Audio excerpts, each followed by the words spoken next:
Start your business for the freedom of time. Now you're tired of the hustle and grind. There's gotta be a better way. It's time to listen to Chill and Prosper. Welcome to Chill and Prosper. You're ready to chill and prosper with Denise Duffield-Thomas. Hello, gorgeous. It's Denise here, and welcome to another episode of Chill and Prosper, where we talk about money, manifesting, marketing, mayhem, fun stuff, all sorts of good stuff. So welcome. And if you are a new listener, especially big welcome to you. And gosh, if you've been listening for a long time, even if you're listening to my original podcast, I want to say a big thank you to you as well. And I have to tell you, every time I record this podcast, I'm always sitting and thinking about the person who is sitting in their car on the way to their commute or hiding in their cubicle and dreaming about maybe working for yourself or doing something bigger. And I'm also thinking about, maybe there's someone who's a little bit cynical about their business, or you're really struggling a little bit and you feel alone. And I don't want you to feel alone, because my job is to really help you see that business is just quite easy. And really the stuff that is going to derail us is always going to be our mindset. And that is always the trickiest thing, right? It feels so lonely. You feel like you're the only person who has these fears and doubts. And that is absolutely not true. Okay, so what we're talking about today is manifesting, right? One of my favorite topics. And don't worry if you are someone who feels a little bit skeptical about manifesting, because that is absolutely me as well. So my maiden name is Thomas. And I remember one of my bosses called me a doubting Thomas one time, because I was kind of sometimes a little bit skeptical. And I'd go, well, how does that work? Or, show me the evidence kind of thing. I'm a very practical person. And also, I love being open-minded to the personal development world, right? So I've kind of always lived those two realities, where I'm kind of open-minded, but kind of like, but how does that work? And also, I also think I am someone who doesn't always necessarily think it will work for me. So if that is you as well, then that's totally normal, right? So the cool thing about manifesting, though, is that you don't always have to believe it necessarily to kind of follow the mechanics of it and then reap the benefits of it, because there are some really kind of basic, kind of scientific ways that our brain works that can help us to believe in different possibilities and to act in different ways, and then to have this positive effect. And I will say too that there sometimes is this like little magical bit in the middle that I cannot explain. Okay, I can't explain it. So let's talk dream boards first of all, because something really fascinating happened to me recently. And I shouldn't be surprised, because it's happened so many times. But you know how Facebook always brings up memories, and it's like, oh, here's an old memory, reposted or whatever. And this one was from 15 years ago, and it was a dream board. And I remember 15 years ago too, it was one of the first times I think that I could quite easily make something digitally, like a digital dream board kind of thing. And I must have made it on maybe PowerPoint, I'm guessing, because I don't think, well, Canva wasn't around. I don't even think we had Google Docs necessarily. So I'm not even sure what technical wizardry I've found to make this. But a lot of the pictures on there were things that have come true in my life. So one of them was a picture of this amazing big kind of glass beach house. And even though I have sold my beach house, it looks pretty much the same as this house on my dream board from 15 years ago. There are pictures, there's a picture of Oprah on there, right? That was way before I met Oprah, when she came to Sydney, and got a picture with her. But the thing that really surprised me, actually, there was pictures of ballet shoes, and in particular, point shoes. Okay, so 15 years ago, I wasn't doing any dancing. I danced my whole life. And also, I didn't actually do that much ballet as a kid. I did mostly tap and jazz, and I only did point work for a little bit of time. And it's really hard as an adult to find adult point classes. And if you don't know, ballet point is when you're dancing up on your toes in your shoes. And it's really, really hard to find. So in the last 2 years, I found an adult ballet studio, and they do point classes for adults, right? So those particular pictures that was on my dream board. And so it was really fascinating seeing this picture come up that was like, oh, that's my life now. And so there is something about dream boards that are still so useful for us. Okay. So you might think, oh my God, that's like 10 years ago, everyone was talking about dream boards and no one really talks about it at the moment. And that's cool because you might be like, oh, I can't be bothered doing a craft project. And the idea of, cutting out pictures or even, Canva's so easy, right? But you might just go, I can't be bothered doing that. And that's okay, because there's a lot of other ways that we can train our brains to look for things that we want. Okay. And that's exactly what manifesting, well, not necessarily what manifesting is, but it's how we can harness our power of our brain to assist us in manifesting. Okay. So you might have heard of the part of our brain called the reticular activating system. And I first learned about this from Tony Robbins because a lot of personal development people talk about the reticular activating system. But actually, what's fascinating is my kids are talking about it. They're learning at the moment about different parts of their brain and what the functions of different parts of their brain are. And it's like the owl is the blah, blah, blah. And I don't remember any of them. And this is the other bit. And they were saying, oh, yeah, the Raz is like, I think they were saying it's like a golden retriever and it goes out and it finds the things and it searches for, searches for what you want. And I thought, oh my God, I can't believe they're learning about this. This is so cool. But it is just that part of your brain that filters all the information into what's important and what's not, and helps you, I guess, solve problems and find out, like filter stuff so we don't go crazy. And this is more important than ever before because we have so many more messages, marketing messages, images, news coming at us all of the time. And even actually, I took a screenshot of a reel on Facebook the other day because I thought when reels first came out, you just watched the video. Now there is an ad scrolling at the bottom. There's, words coming up. There's like little flashes of who's watched this already. And there's like 50 billion things over this. So we really need to focus and be very conscious about what's going in our brain. And it's like when you think, oh, I'd love to go on holiday somewhere to Tuscany. And then all of a sudden you're seeing Tuscany come up in your feed or on ads and of course the algorithm assists us in this, right? The algorithm of our social media feeds is like an extra Raz in our brain. And unfortunately though, someone else chooses sometimes what we see, right? But it's like, oh, I went and test drove a car. Now I'm seeing that car everywhere. It's not magic, but it feels like it. And it also sometimes feels like a little bit of a glitch in the matrix, right? Because you go, oh my God, I saw that again. I saw that again. It's a sign, right? And so we can use this to our advantage. We can very consciously choose what we want to see in our brain, see examples of other people's success, so we can see that it's a sign for us.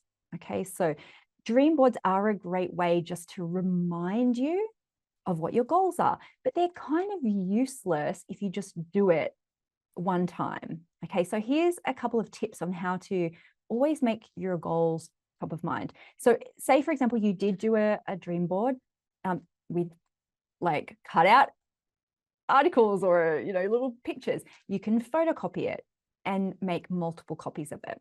Okay, you can, if you have a digital one, you can print it out and put it in different places. So I've put mine in my drawer. I've talked about this so much time when I was at my job and I didn't want to be at my job. I printed out my dream board and I put it in my top drawer in my desk.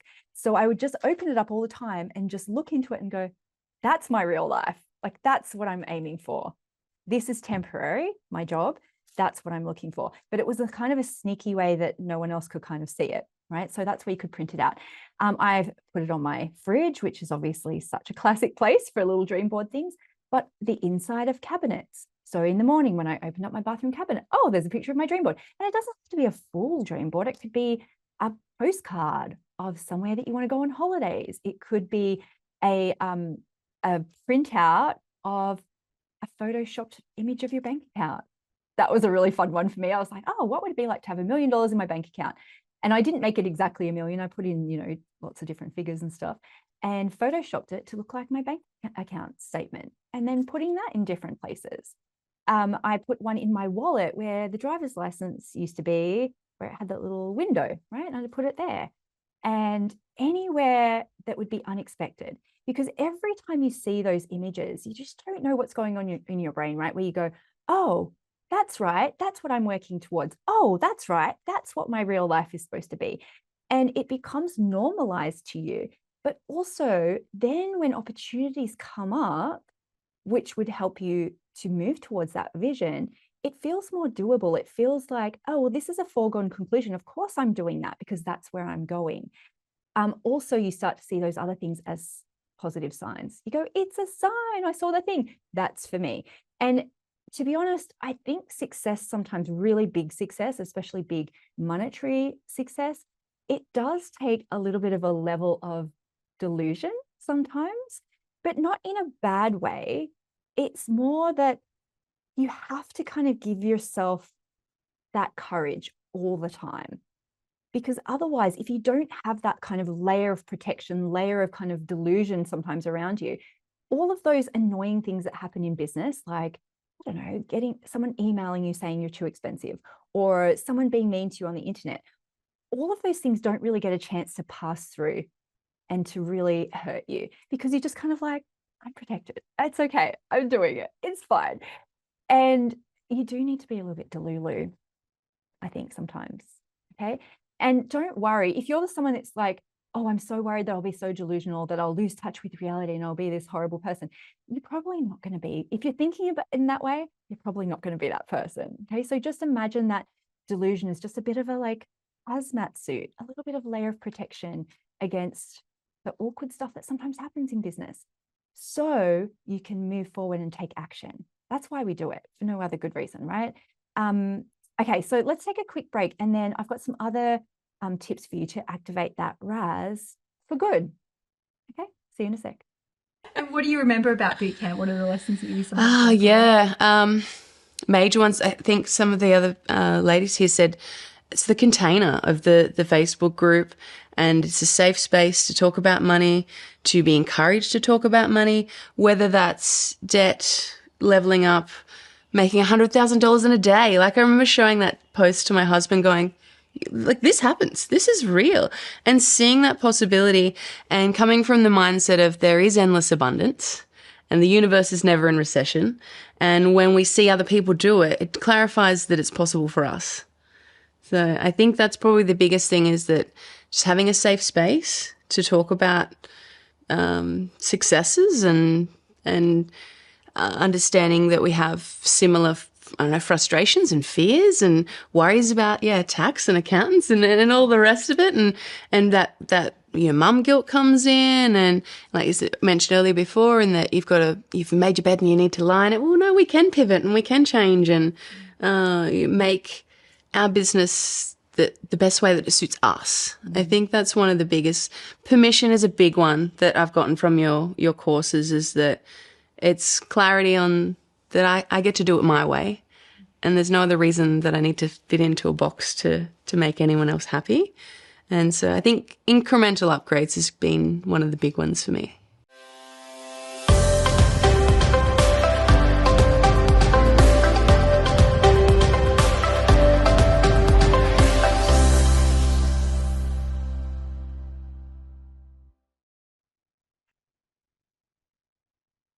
Okay, welcome back. So we're talking about activating your RAS. Ooh, we're getting some RAS, razzle dazzle. Oh my God, let's do a song about that. And helping you have that confidence so you can take action and move forward with things, right? So dream boards are great, but I like to think of turning your whole life into a living, breathing dream board. Okay, there's a couple of reasons for this. One, again, you just need so much protection on a daily basis to get through some of the stressful, embarrassing, imposter syndrome, scary things that happen in business, especially when you're trying to have a big life, right? You need a lot of protection around you. And you need a lot of reminders, and you need a lot of support and cheerleading.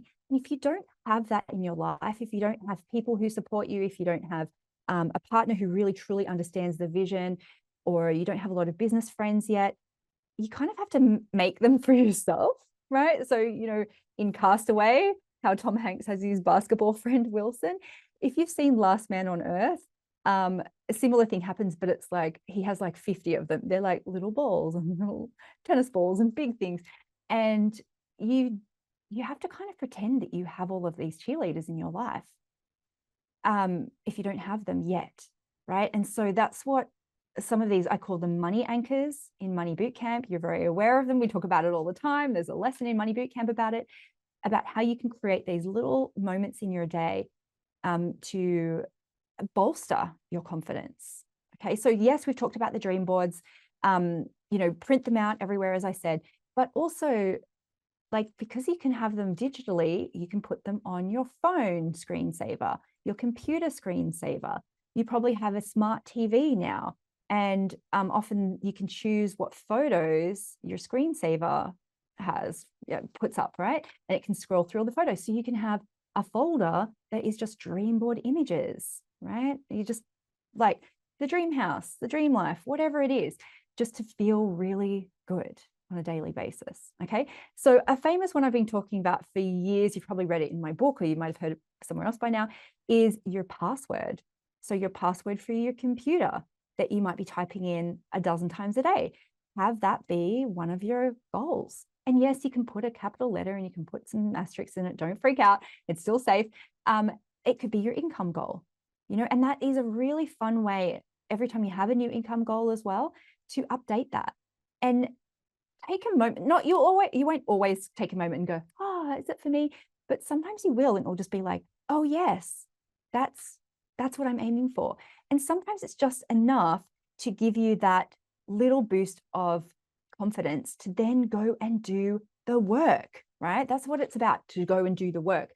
I also love calendar pop-ups, right? So it's very easy to do on an iPhone, but I know there are apps and stuff that you can do with this, where I just put like a little recurring note, and it might be at like 6:30 in the morning or 9 o'clock or whatever. It's just a little one, and it will be just like a reminder of something I'm working on, like a goal that I'm working towards. So it could be, my book is a bestseller, or I'm a published author, or congrats, that house is sold, or whatever it is. And I don't see it every day, even though I've got probably 3 set to go out through the day. I don't always see them, but when I do, I sometimes just take a moment and go, oh yes, that is for me. That is happening.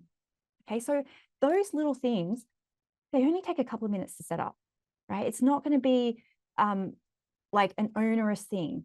And I know people always talk about like journaling is such a powerful manifesting tool, and it absolutely is. It absolutely is. But I don't always remember to do it.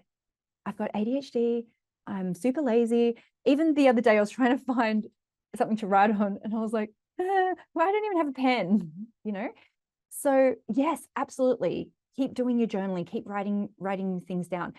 And actually, the kids, all 3 of them at different points since one day, they said, so this is when before the rose farm was sold, they said, Mum, did the rose farm sell? All different times during the day. And I was like, what do you mean?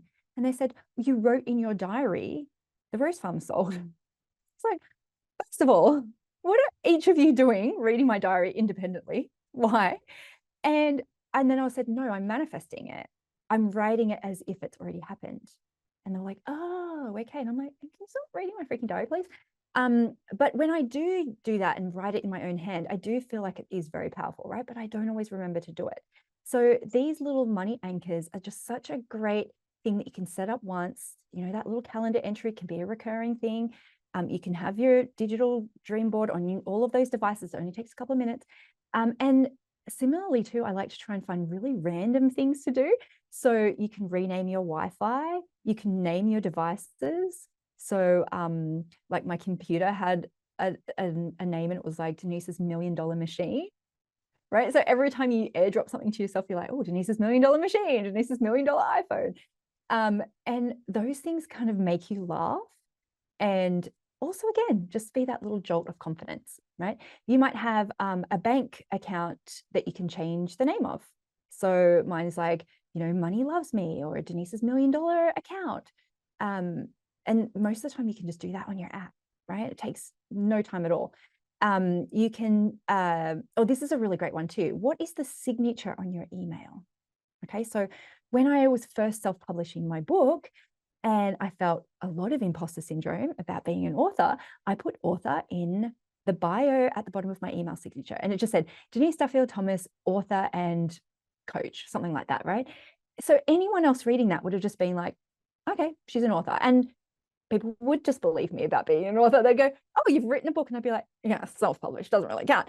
But I'm like, yeah, I am an author, I guess. But the fact that then people believed me about it, it gave me a little bit of extra confidence, right? So that could take, again, seconds. If you're in Gmail, if you're in Outlook, you probably just go to your settings and you can just update it.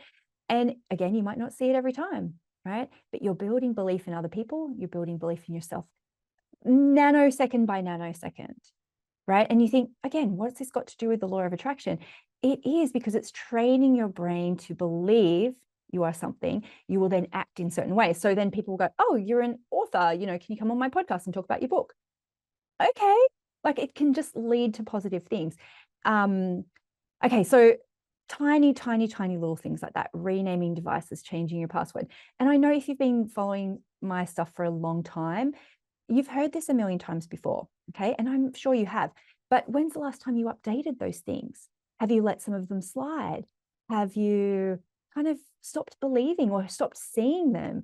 So maybe you have to change the language a little bit. Maybe you have to, shift things up at different times. So then your brain is kind of surprised again. Okay. So these are like planting seeds of intention that can pay off, in my case, 15 years down the track. Now, did doing that dream board make those things come true?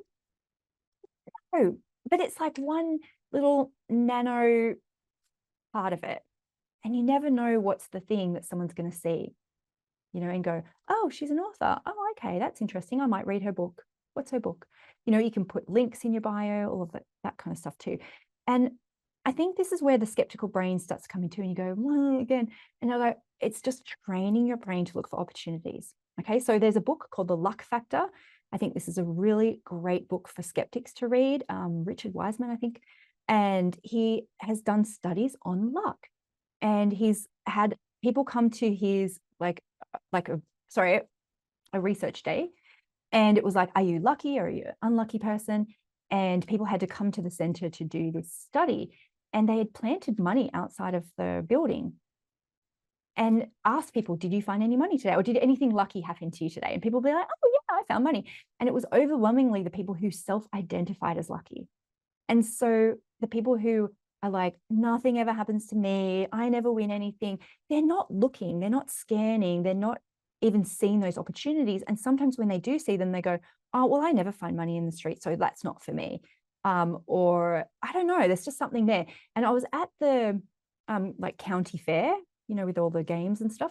And there was that clown game, the clown game where people, like, you put balls in the clown's mouth and it comes out and you win a prize. And I was with a friend. She goes, oh, I'm not going to do this. I never win anything. And so, of course, she didn't play. And if you don't play, you don't win. And that doesn't mean that you're going to win something big every time. But it was at a different fair. But I was thinking that and going, oh, if you don't play, you don't win, right? And so we did it. And this guy was like, first day on the job. He was like, obviously someone who'd just been recruited to come do this big, busy fair. And I got a really bad low score, and he gave me like one of the best prizes. He's like, here you go. And I was like, sometimes the universe rewards saying yes to life, right? And I do think that is a huge part of my success. You might see me and go, oh wow, you've got it all figured out, Denise. You've made tons of money in business, you seem really organized, you seem like you know what you're doing, and I believe you. But you don't know what it feels like in my body, where I'm still like, I feel like I'm just making it up day by day. I don't really know what I'm doing. And we think that we're the only ones who feel that way. And we're not, right? And so much of my success has just come from going, I might try that. What if I do this? And the consistency by which you take action, that's what leads to the big success. It really is, not waiting for like the lucky opportunities to find you, but it's meeting them halfway. And here's how you can experiment with this a little bit, to experiment with being quote unquote luckier, right? It could start with something really small, like saying, there's always more. Okay. So I've told this story about how I said there's always more money, and then money flew out of the if you haven't heard this, quick recap, right? I was driving to my dream house that I'd spent years manifesting on my dream board, and I was feeling really stressed about it and like, oh, I don't deserve this. And I said to Mark, we have to tighten our belts this next year if we've got this amazing house. And he goes, that doesn't sound like you. And I went, you're right. There's always more money. And at that moment, a shower of money hit our car, a real shower of money hit our car as we were driving. And I've never known how or what or anything like that, but it was like a shower of $50 notes, like in a movie. It was crazy. But that was just one of those things of like, there's always more. But how it started with me of there's always more money, I started with bobby pins, you know, like hair grips. And I've said, you know, when you need like a hair grip and you go, and I go, there's always one more in the bottom of my bag. And lo and behold, there always was, right? Or there's always one more hair elastic. There's always a pen in the bottom of my bag. And so I started doing that. And then I was like, there's always a coin when I need it. Back when you know, needed coins for stuff, I'd be like, it's somewhere around, it's somewhere in my eyesight. I'll find it. And I think having that mentality and practicing in the small ways leads you to believe that there are bigger miracles or manifestations, right? And manifest just means to make real, to manifest something, to make it real in the real world. And you have to meet the universe halfway in that sometimes, right? So if you want to have your own published book, what are the steps you need to make that real? Not waiting for somehow it all to fall into your lap, right? And so for me, of like, I want to be an author, started with writing that in my bio. I am an author, self-published my book. It didn't just happen. You know, no one said, oh, we're waiting for your book, Denise. I said, my book is going to come out on the 7th of September, 2011. Here's the link to be on the wait list. And then I had to freaking write that book. And then I was like, here you go, you can start taking pre-orders. I probably only got a handful of them, but that was enough for me to hit that deadline. And it was not perfect. There were spelling mistakes in it. I wrote it in like 2 weeks, just like I did my thesis at university. But I made it real, right? Because I believed it a little bit. Other people believed me a little bit. And then I self-published it. And then people were like, oh, you're an author. And then because I sent out a newsletter every week and there was a publisher watching, they were like, oh, we'd love you to write another book because you're an author. And I'd be like, no. And the people say to me now, oh, so you've got all these, you know, books with Hay House, you're an author. And I still sometimes go, I'm not really. I kind of tricked them into it. But other people believe that I am, right? So I'll probably write another book because they believe that I'm an author. And so that kind of just snowballed into making it real. And I've had people say to me, well, if you have to do something, it's not real. It's not manifesting. Like, no, it's not. That's not how it works. You have to put yourself into that space. And here's the thing that I can't explain, right? If you're meeting the universe halfway, there sometimes is that real magical thing that happens. And I know this because it's happened to me so many times. So I, back when I was a student living in London, I had a student visa and I couldn't afford the second payment of my tuition. But I kept on saying, it's going to be fine. I'm going to find somehow it's going to be fine. And I remember I asked my dad, who I didn't even grow up with, and I'd only just recently connected with, I was like, I was kind of the unspoken thing. He was, you've never really paid child support. So, hey, can you? And he was like, okay. And I was like, okay, I need to find some more. And no joke, there was a bank error in my favor of £5,000, which is exactly what I needed to pay 3 days before it was due.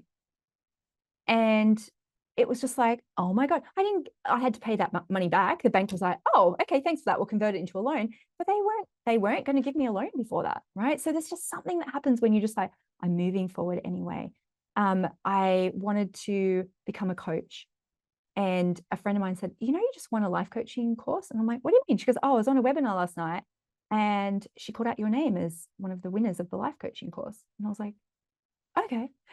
But I mean, I didn't attend the thing, but I had she had my email address, right? And so it's like, cool. I wanted to, actually how I self-published is I won a self-publishing lucky door prize because I was at an event and she was like, oh, we're just about to draw the lucky door prize. And I was doing EFT, we'll talk about that on the call, under the table going, it's safe for me to win. It's safe for me to win. And I said, oh, I'd love to win that, to the lady next. I think I'm going to win that. And pulled out my name. And I was like, ah. And so there's something there where I do believe that there is some magical stuff that happens sometimes, but I wouldn't have won any of those things if I hadn't put my name forward for them. Okay, so there are some manifestations that feel like they're a bit harder because you have to do more effort. You have to think about it a lot more. You might have to uncover some beliefs about yourself that you're not worthy or deserving of that thing. But in the meantime, moving forward and taking action can lead to some really positive steps, right? That then might prepare you for that next bigger manifestation. Okay. All right. So let's take a final break, and then don't go away. I've got a final thought for you after this short break. See you in a sec. And what about boot camp? What's one of the things you've learned from boot camp? To keep striving. Yeah. Those incremental upgrades are tremendous. The abundance, the unlimited abundance, to follow my passions and to feel confident in following them. I think that's probably my biggest takeaways.